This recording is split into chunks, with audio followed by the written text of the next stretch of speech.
Hello, travelers. Welcome to Lore Spire. Quick question. Do you dream about becoming an all-powerful Lord of the Dead? If you answered yes, then you must be a vile monster. And that's probably why I like you.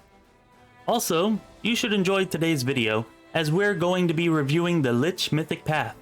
We'll go over all of the active and passive abilities, and I'll give my opinion of the ones I think are particularly interesting or important. Even though the Ascensions aren't Lich specific, I'm still going to touch on those, but I'm not including any mythic abilities or feats since most of those choices are entirely dependent on your specific build. Alright, timestamps are in the description if you want to skip ahead. Let's get started. Okay, so everyone has to take 2 ranks of Mythic Hero before choosing a Mythic path. At the first rank you get to choose an Ascension. Danse Macabre is the obvious choice here. It gives you the ability to channel negative energy in a similar way to an evil cleric. Now, if you already have channel energy, and you're trying to build something specific, you might consider one of the other Ascensions.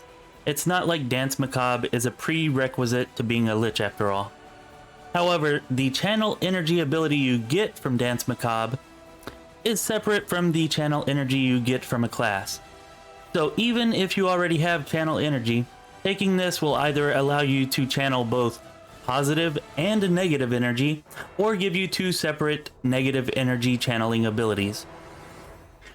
Additionally, at Mythic Rank 2, Danse Macabre makes you immune to negative levels, gives you a +4 bonus to saving throws against death effects, and increases your effectiveness in battle against creatures with a negative energy affinity, which is mostly the undead. In short, it makes you more of a Lich. It's good for you. Get it. Let's move on.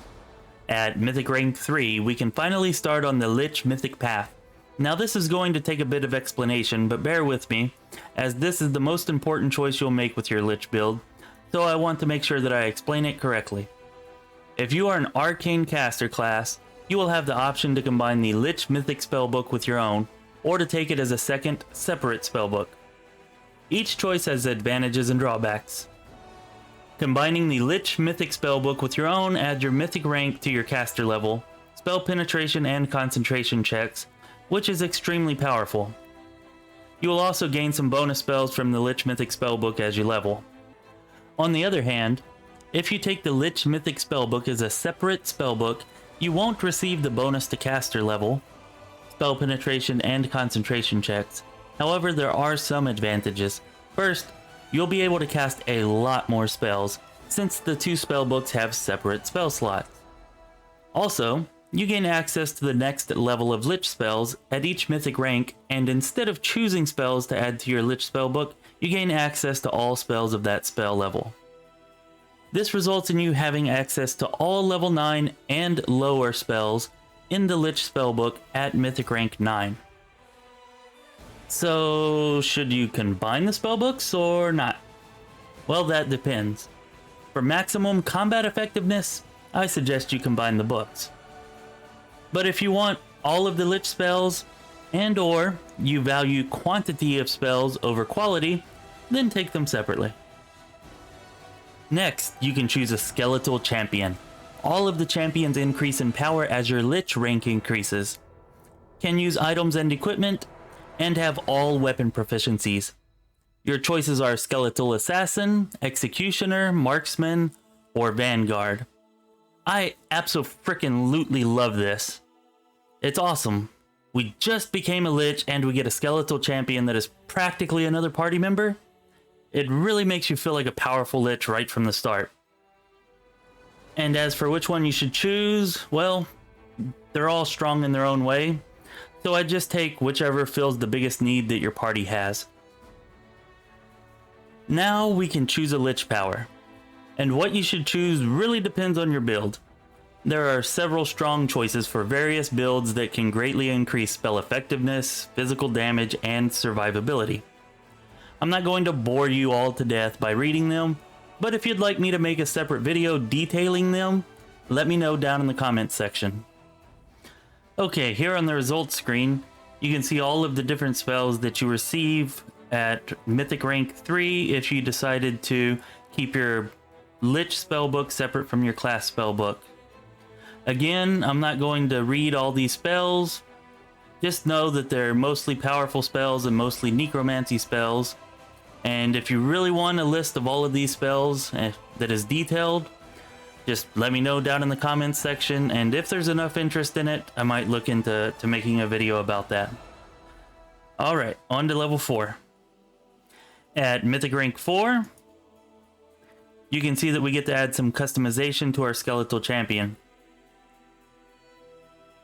You can choose from Skeletal Barbarian, Bard, Cleric, Fighter, Inquisitor, or Magus, and depending on which one you choose, you'll add spells and or abilities to your Skeletal champion from that class. Again, I suggest you take whichever fills the biggest need that your party has. On the results page, you can see that the Lich gets the Command Undead and Lord Beyond the Grave abilities. Command Undead makes an undead creature fight on your side to the best of its ability. If the undead is intelligent, it gets a will saving throw each round to regain control of itself. This is a cool ability that adds to your mastery of the dead, which is always welcome. The Lord Beyond the Grave ability allows you to use Command Undead at will and gives all undead you control that are within 50 feet a bonus to their strength, dexterity, and charisma equal to half of your mythic rank plus 1. It also makes their attacks ignore most types of damage reduction. This ability is pretty awesome. It buffs your champion, the dead you raise, and the dead you take command of, making them all much more of a threat. Now at Mythic Rank 5, we get 2 abilities. The first is Dark Rites, which makes the Lich and all of its allies within 30 feet cast spells as if 2 caster levels higher. That's a good solid boost. But hold on to your hats, ladies and gentlemen, because at Mythic Rank 5 we also get the coolest, greatest, most fun ability in the entire game. Asradaya, Lady of Death. That just sounds so right. And look, my character's name is right in the title of the frickin' ability. I love that. That is just a wonderful touch. Alright, now I gotta read the full ability description for this. Asradaya, Lady of Death. Leader of a small cult of undead. Created by her own hands, Asradaya became famous as the indomitable commander of the 5th Mandevian Crusade against the Worldwound. Determined to destroy the forces of the Abyss at any cost, she ventured on the path of the Lady of Death.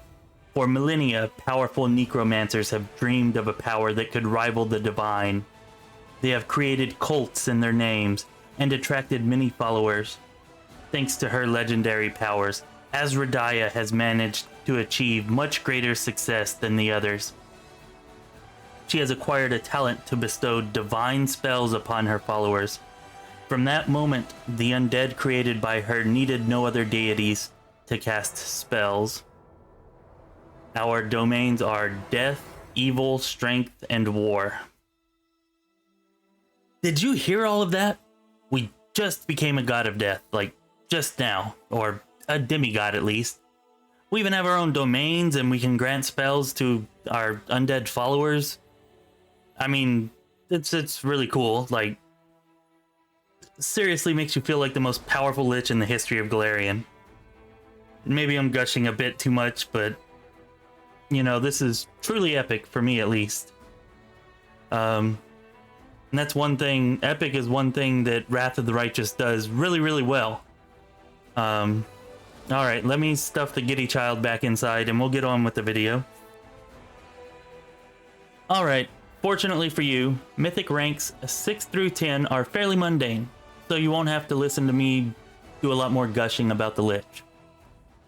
As you can see here, all you get in the last 5 ranks of Lich is 2 more Lich Powers, the spells you pick at each rank, and the standard Mythic feats and abilities every path gets. At first I was a little bit bummed out by this. It does feel kind of anticlimactic to get all of your special powers and abilities in the first 5 ranks. But then I realized that the longer they let me play as a god, the more fun I'll have. It's actually cool that they give you such awesome abilities so early in the Lich Mythic path. You actually get to play with them and enjoy them for a large part of your playthrough. Anyways, that's my review of the Lich Mythic path. I absolutely love it, in case you couldn't tell. Let me know down in the comments what you think of the Lich and how you're planning on playing it. And please, while you're down there, like and subscribe to the channel. Helps me out a ton. I really appreciate it. Thank you for doing it. And I will be bringing you a lot more content on Pathfinder Wrath of the Righteous and eventually other RPGs. This has been Chris with Lorespire. I'll see you again soon.